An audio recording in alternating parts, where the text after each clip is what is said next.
चाहे जो हो, जहां हो, जैसे भी हो, आप सबसे श्रेष्ठ भगवान के प्रिय बन जाएंगे। और आपको इसमें इस तरह की कोई विशेष कष्टमयी साधना भी नहीं करनी पड़ेगी। श्रीमद् भागवत में कहते हैं, अहो बत स्वपचतो गरीयान यज्जिह्वाग्रे वर्तते नाम तुभ्यम। ध्यान दीजिए, ते पुस्तपस्ते जुहुवुः शश्नुरार्या ब्रह्मानुचूर्णाम गृणन्ति ये ते।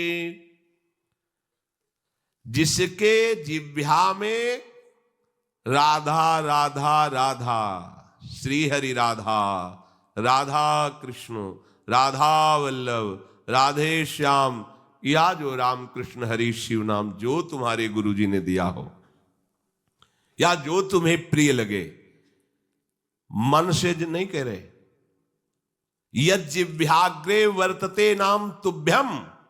जिसकी जीव के अग्रभाग में ऐसा स्वभाव बन गया है, चल रहा है नाम, नाम जप करे। बोले अहो बत स्वपचतो गरीयान। यद्यपि वो स्वपच है, फिर भी गरीयान वो सबसे श्रेष्ठ है। हरिराम व्यास जी ने कहा कि रैदास जी की चरण धूल के सामने करोड़ों ब्राह्मण नहीं है, क्योंकि उनकी जिह्वा पे निरंतर हरि का नाम विराजमान है। इसीलिए यहां ब्रजवासी सब ब्रह्मा से भी परम पवित्र और श्रेष्ठ माने गए हैं। व्यास मिठाई विप्र की तामे लगे आग, वृंदावन की स्वपच की जूठन खाइए मांग। हे बड़े मस्त हैं ब्रजवासी। प्रातः काल एक बार मंगला करके श्री जी की जा रहे थे, तो एक माई ठेलिया में कूड़ा करकट से भरे मस्ती बिहारी जी के पद गा रही थी। जपे जा राधा राधा नाम, बसे जा श्री वृंदावन धाम, मिलेंगे कुंज बिहारी ओढ़ के कांवर का। ठेलिया से कूड़ा के लिए रोका और कुछ भेंट दिया, चरणों में प्रणाम किया। ये है हमारे वृंदावन की शोपच है, जिनकी जिह्वा में बिहारी बिहारीन जी का जस बसा हुआ है। परम पावन श्रीधाम वृंदावन की परिचर्या में लगी हुई है। तो व्यास मिठाई विप्र की तामे लगे आग, वृंदावन के स्वपच की जूठन खाइए मांग, क्योंकि ये हरि प्रेम प्रदान कर देंगे। किसी की सामर्थ्य नहीं कि संतों के माथे पे हाथ रख दे। एक ब्रजवासी का छोरा छोटा सा हो, उसके पैर चो कोई भी हो, ऐसे लबा के हाथ, जा बाबा। और उसको जब प्रणाम किया ना, भैया लाडली जी कृपा करे तो पे बाबा, हृदय निहाल हो गए। ये आशीर्वाद कौन दे सकता है? देखो बरसाले के गोसाई पर चरण छुओ, सीधे लाडली जू से ऐसे हाथ करके बात करते हैं। लाडली जू, आपको विश्वास नहीं? अगर विश्वास कर लो तो लाडली जू उनके करकमल से सेवित है, वो जो कह रहे हैं वही लाडली जू करेंगी। भोरी सरकार है, पर हमें मनिलता मन की होने के कारण इन सब भावों पर विश्वास नहीं रहता। कह रहे कोई भी तपस्वी उसकी समानता नहीं कर सकता। जिसकी जिह्वा के अग्रभाग पर है, उसने सारी तपस्याएं कर ली, सारे तीर्थ स्नान कर लिए, भागने की जरूरत नहीं, राधा राधा बोलो। सारे तीर्थ स्नानों का फल तुम्हें उसी क्षण मिल जाएगा जो तुम्हारी जिह्वा के अग्रभाग पर श्री हरि का नाम, प्रियाजू का नाम विराज। सारे वेदों का अध्ययन कर लिया, अब उसे कुछ अध्ययन करने की जरूरत नहीं है। जो बड़ी बड़ी तपस्याओं से, तीर्थयाटन से, वेदाध्ययन से, यज्ञ आदि से गति मिलना दुर्लभ है, वो तुम्हें नाम से प्राप्त हो जाए। कौन हो, कहां हो, कैसे हो, कोई प्रश्न नहीं। जैसे हो, जिस परिस्थिति में, जिस विषय में फंसे हो, वहीं से तुम्हें नाम उठा के महात्मा बना देगा, तुम्हें धनवान बना देगा, यशस्वी बना देगा। तुम तेज से संपन्न हो जाओगे। नाम का तेज, भगवान नाम का तेज है, प्रताप है भगवान नाम का। एक बार नाम आप बसा के तो देखो हृदय में, जोर से आलाप लोगे नाम का, प्रकृति का परिवर्तन हो जाए। अरे स्वामी का नाम है, सुमेर पवन सुत पावन नामू अपने बस करी राखे। जपहि नाम जन आरत भारी, मिटहि कुसंकट होय सुखारी। इदम ही पुंसस तपसः श्रुतस्य वा, स्विष्टस्य सूक्तस्य च बुद्धि दत्तयोः। अविच्युतोऽर्थः कविभिर निरूपितो, यदुत्तम श्लोक गुणानुवर्णनम। बड़े बड़े वेदनिष्ठ ब्रह्म ऋषियों ने निश्चय किया है कि भगवान के नाम का निरंतर जप गुण कीर्तन, इससे बड़ा कोई तप नहीं है, कोई वेदाध्ययन नहीं, कोई यज्ञ नहीं, कोई ज्ञान या कोई दान इससे बढ़कर के नहीं है। बस प्रभु के नाम में तुम्हारी प्रीति हो जाए। कलिम सभाजयंत्यार्या गुणज्ञाः सारभागिनः, यत्र संकीर्तने नैव सर्वः स्वार्थो भी लप्यते। न हृतः परमो लाभो देहिनां भ्राम्यतामिहि, यतो विंदेत परमां शांतिम नश्यति संस्कृति। ये कलिकाल किसी को बख्शेगा नहीं, अगर नाम जप नहीं तो बुद्धि को भ्रष्ट कर देगा। इसका प्रभाव है कपट, चतुरता, बेईमानी और पापाचरण में रति, इसका प्रभाव है। कली इन दोषों से संपन्न है, पर एक इसका महान गुण है, जिसकी जिह्वा पे प्रभु का नाम होगा, इसके कोई भी दोष उसका स्पर्श नहीं कर सकते, और कली स्वयं भयभीत हो जाता है जिसकी जिह्वा पे नाम है। इसकी एक बड़ी प्रशंसा है, 10,000 वर्ष तपस्या करने पर जो फल मिलता है, 24 घंटे निरंतर नाम जप करने से मिल जाएगा। कलयुग की ये विशेष महिमा है।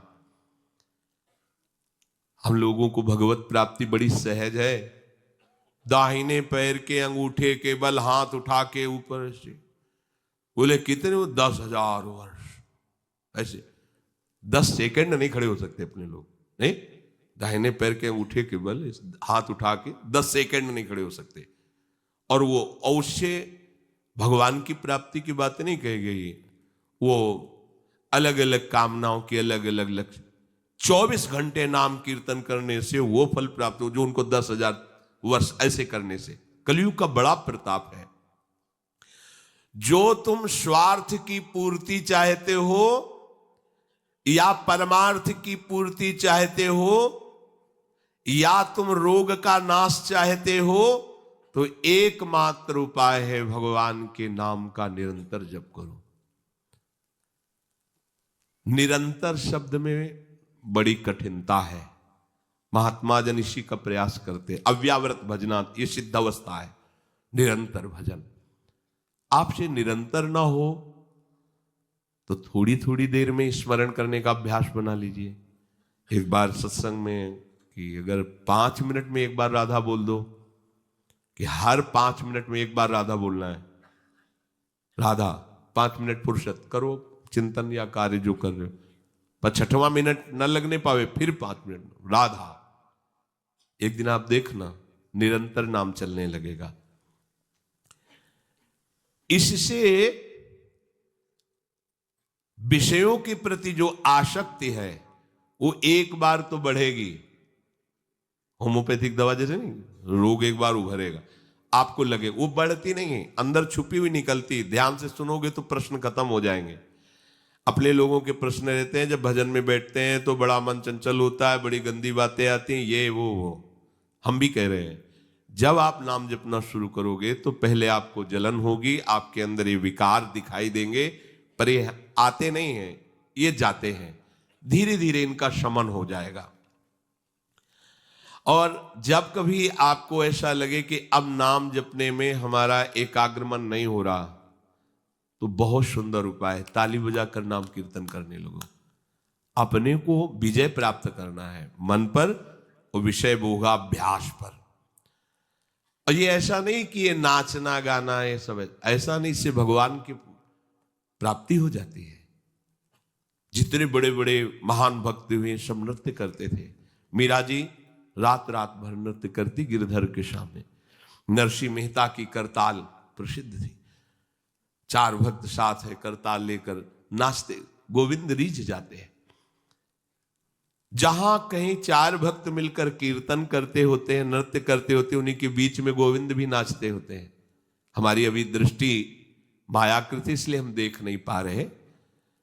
प्रह्लादस्तालधारी तरल गतितया चोद्धव कांस्यधारी वीणाधारी सुरर्षि स्वर कुशलतया राग करतार्जुनो भूत इंद्रो वादीन मृदंगम जय जय सुकराहा कीर्तने ते कुमारा यत्रागे भाववक्ता सरस रचनया व्यास पुत्रो बभूव। एक बार इन बड़े भक्तों का मिलन हुआ। श्री प्रहलाद जी, उद्धव जी, नारद जी, सनक सनंदन जी, सुखदेव जी आदि। अब इतने बड़े महापुरुष एकत्रित हुए तो बोले भगवान को बुलाया जाए प्रगट में। बोले एक ही उपाय है, मद भक्ता यत्र गायंती तत्तिष्ठाम। नारदा नारद जी ने कहा भगवान वहीं आ जाते। तो श्री प्रहलाद जी ने ताल देना प्रारंभ किया। ये भगवान को बहुत प्रिय है। अगर आपको कोई संगीत नहीं आता तो भगवान का प्रिय संगीत है ये, राधा राधा राधा राधा राधा। ना किसी की जरूरत है और ना किसी के सहयोग की। ले भाई ढोलक हारमोनिया अगर नहीं बजा लेते, कोई राग नहीं आता, हम कह रहे कोई राग नहीं, राधा राधा राधा राधा ताल की, ये हमारा ताल बज रहा है। ये बहुत बहुत ही काम की बात है। आप मान लीजिए, आपको मन लगाने के लिए बहुत बढ़िया उपाय और भगवत प्रसन्नता का बहुत बढ़िया उपाय। जहां आपका मन न लगे, शुरू आप देखना मन लग जाएगा। उद्धव जी ने मंजीरा उठाया। अब मंजीरा सब कोई न बजा पाए तो ऐसे ही उसको करते हो, राधा राधा राधा जय जय राधा वल्लभ श्री हरिवंश राधा वल्लभ से वो आ जाएगा बजाना। हम ये देख रहे हैं कि प्रभु समस्त कलाओं से युक्त है और आप उनका गुणगान करो तो सीख जाएंगे। इतनी बड़ी बच्ची है, स्कूल ही नहीं गई, पूरी चतुरासी जी कंठस्थ सुधा निधि। आश्चर्य है, सुधा निधि के श्लोक बोलने में व्याकरण पढ़े हुए भी लड़खड़ा जाएंगे और ककहरा नहीं पढ़े, गई नहीं स्कूल। ये सर्वाश्चर्य में सकल विद्या विदित रहस्य श्री हरिवंश हित। हमारी स्वामिनी सकल विद्या विदित है, आश्रय निर्मल हृदय ने लिया, वाणी प्रकाशित है। श्री चतुरासी जी कंठ। हम तो आश्चर्य, पर सर्वाश्चर्य में स्वामिनी जो, इसलिए क्या नहीं आपको ज्ञान हो जाएगा। आपको क्या पता नहीं चल जाएगा। जब प्रभु का पता चल गया तो सब उन्हीं में समाये हुए, सब ज्ञान आ जाएंगे। श्री उद्धव जी ने मंजीरा उठाया और नारद जी का प्रसिद्ध वाद्य यंत्र तो वीणा जी है ही, और अर्जुन जी राग आलापने लगे। इंद्र ने मृदंग बजाना शुरू किया। सनक सनंदन बीच बीच में जय हो, ये कोई हंसी मजाक नहीं, जैसे कीर्तन में आप लोग बोलते हैं जय हो जय हो जय हो, आप बोलते हैं ना, ये साधारण बात नहीं है। भगवान बहुत प्रसन्न होते हैं इससे। बोले ये सनक सनंदन सनातन सनत कुमार बीच में नाम कीर्तन में जय ध्वनि बोलने लगे, जय हो जय हो। और सुखदेव जी भावभंगियां प्रकट करने लगे। जीव ही एक कीर्तन और नृत्य हुआ तो बीच में देखा प्रभु प्रकाशित हो गए। तासा मावीर भूत छोरी स्मयमान मुखाम जा, पीतांबर धरासरक भी साक्षान मत। और वो भी कोई खड़े लगे हुए, वो भी तो नटवर नागर हैं, सकल कलाओं में प्रवीण। तो प्रभु नृत्य कर रहे हैं, भक्त जन आसपास मृदंग में। कैसा आनंद! ये जो आनंद आपको आता है, तो आनंद कौन है जानते हो? श्री कृष्ण। सच्चिदानंद रूपाय, उनका रूप क्या है? आनंद।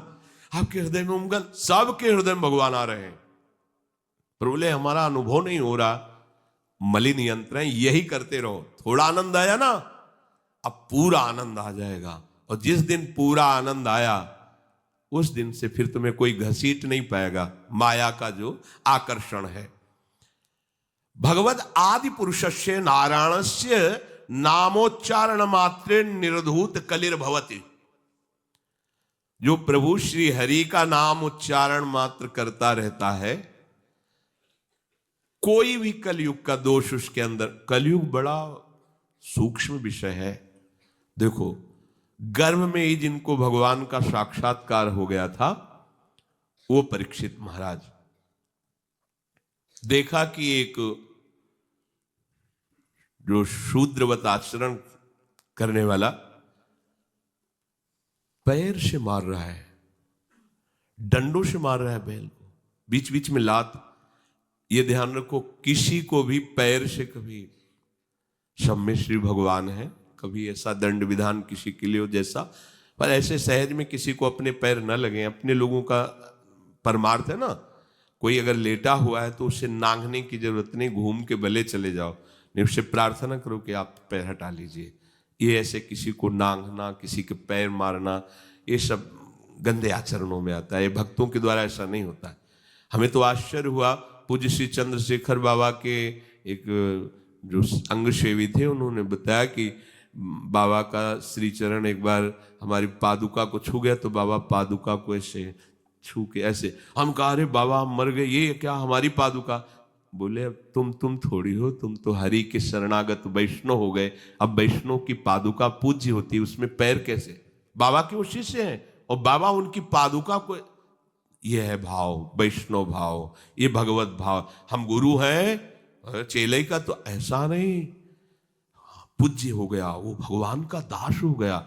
हम तो पोस्टमैन हैं, हमें जो मिला वो इधर दे दिया, लेकिन वो वही है, उसको उसी भाव से देखे कि भगवान का निज जन, भगवान का भक्त है। लात से मार रहा था, डंडों से मार रहा था, उनका रुक जा, हमारे राज्य में कोई हमारे ऐसे धर्मयुक्त पशुओं को दंड दे और मेरा भय ना हो, ऐसा कौन पैदा हो गया? नजदीक गए तो जब देखा कलयुग ने कि ये तो प्रचंड काल रूप है, भगवत भक्ति से संपन्न थे, तुरंत उसने पाग उतारी चरणों में, महाराज रक्षा कीजिए, और मुझे भगवान ने ही सेवा दी, अब मेरा समय आ गया है, अब मैं राज्य करूंगा। अच्छा, तेरा समय? कलयुग? जी हां। देखो उसका परिचय कहां से हुआ? अधर्माचरण से ही। तो उनका जब तक मैं जीवित हूं तब तक तेरा राज्य नहीं आने दूंगा, हमारी प्रजा में अधर्माचरण फैल जाएगा। तो उनका आपको कुछ न कुछ तो स्थान देना ही होगा हमारे लिए, कि आप ठीक है मदिरालय, और जो मदिरा सेवन करे और जहां शरीर को बेचा जाता हो, भ्रष्ट आचरण किए जाते हो, जहां जुआ खेला जाता हो, ये द्वित कीड़ा, मद्यपान करना, व्यभिचार करना। व्यभिचार उसे ही कहते हैं जो धर्म से रहित काम संभोग होता है, जो अपनी एक पत्नी व्रत रहकर भगवान की भावना से संतानोत्पत्ति की क्रिया, वो उसे व्यभिचार नहीं कहते, वो दोष युक्त नहीं, गृहस्थ धर्म के अंतर्गत है। लेकिन जो अन्य ऐसी भावना, कलयुग को आदेश दिया कि आप रह सकते हो उसके, जो मदिरा पीता है, जो भ्रष्टाचरण करता है, और जो मांस खाता है, और जो देव कीड़ा करता है, आप, क्योंकि वहां कोई ऐसा करता ही नहीं था, यहां रह सकते हो।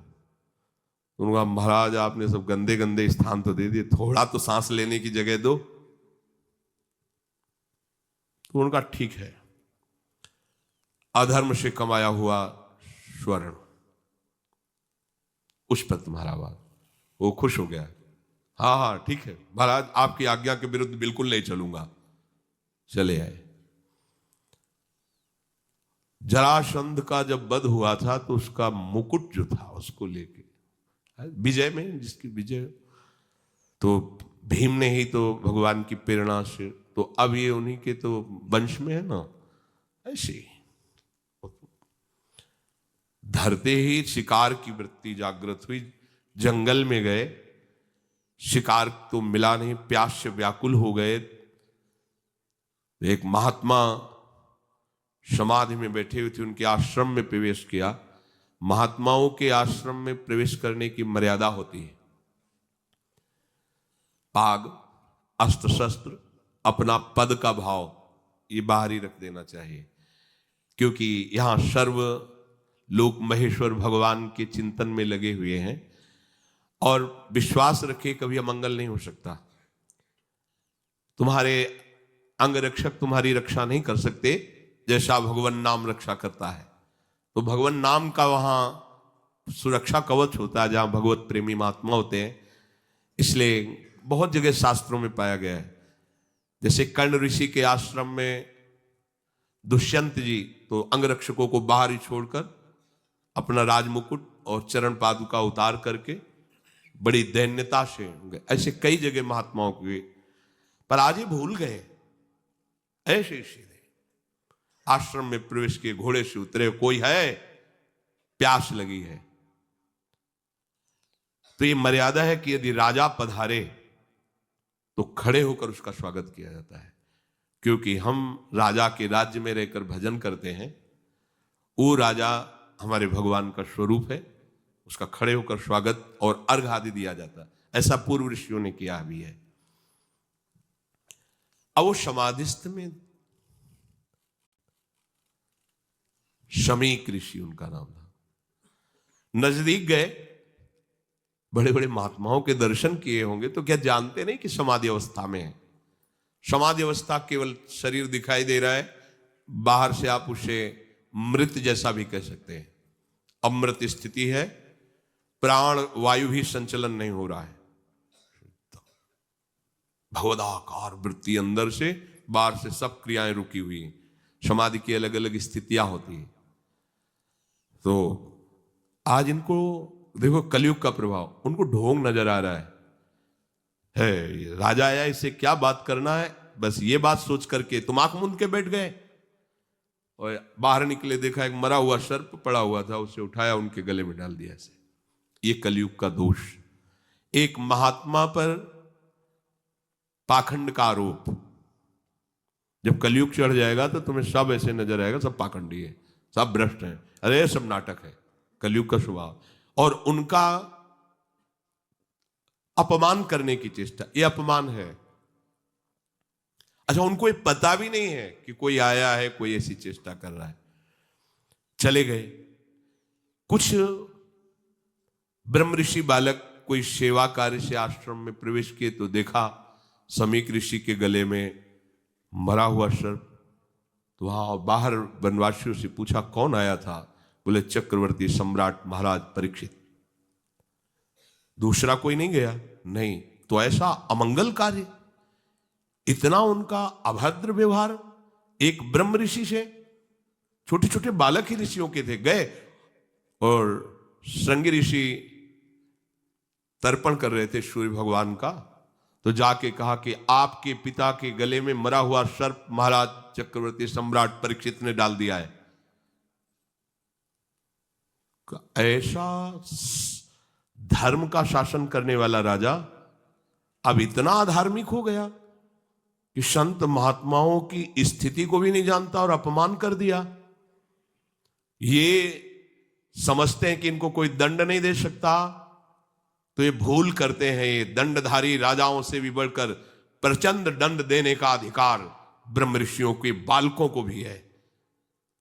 जल उठाया और कहा मैं सत्य को साक्षी करके इस राजा को शाप देता हूं, 7 दिन के अंतर्गत भयंकर रूप धारण करके तक्षक डसे, उसके 7वें दिन मृत्यु हो जाए। और बधाए अपने पिता के गले में लिपट कर रोने लगे। बहुत हिलन डुलन रोने की आवाज, धीरे धीरे प्राणवायु संचलित हुई। आंख खुला और कहा रो क्यों रहे हो? उन्होंने कहा कि गले में सर्प डाल करके परीक्षित जैसा अपमान, कोई बात नहीं है, और हमें चाहिए था कि हम उनका उठकर स्वागत करते, उनको जलादि पिलाते, गलती हमारी है। देखो ब्रह्म ऋषि। तो अन्य ऋषि बालकों ने कहा कि श्रृंगी ने तो शाप दे दिया, तुमने भयंकर ऐसा कैसे कार्य, वो शाप के योग्य है? क्या शाप दिया? बोले 7 दिन में तक अक्षर पाएगा, डस लेगा। अब तो उनकी भी सामर्थ्य नहीं, पिता की भी कि मिटा सके। ब्रह्म ऋषि के वचन ऐसे नहीं होते। अब तो ना ब्राह्मणत्व रह गया, ना तपस्या रह गई, न भजन रह गया है, ना भाव रह गया है। दिन भर हम झूठ बोलते रहते तो हम कुछ भी बोले क्या लागू होगा? जो सत्य का चिंतन करता है, ब्रह्मचर्य से रहता है, सत्यवाणी बोलता है, वो आज भी बोल दे तो वैसे ही हो जाएगा जैसा बोलेगा।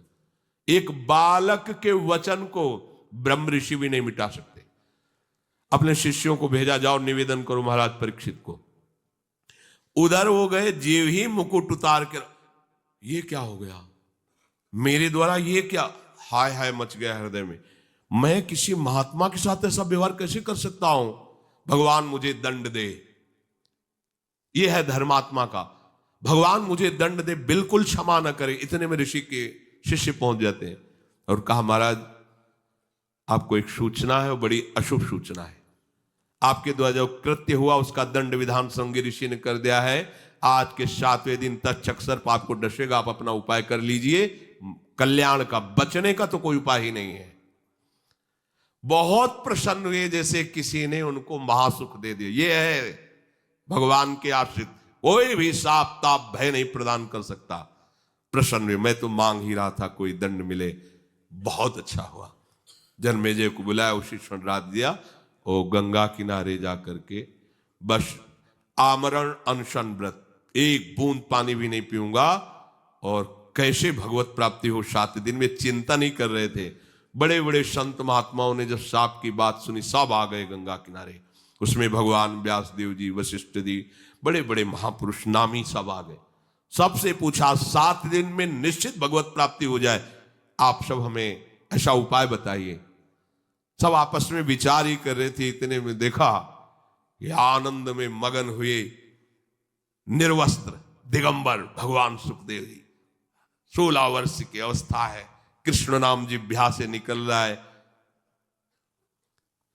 जीव ही आए, सब खड़े बीच में।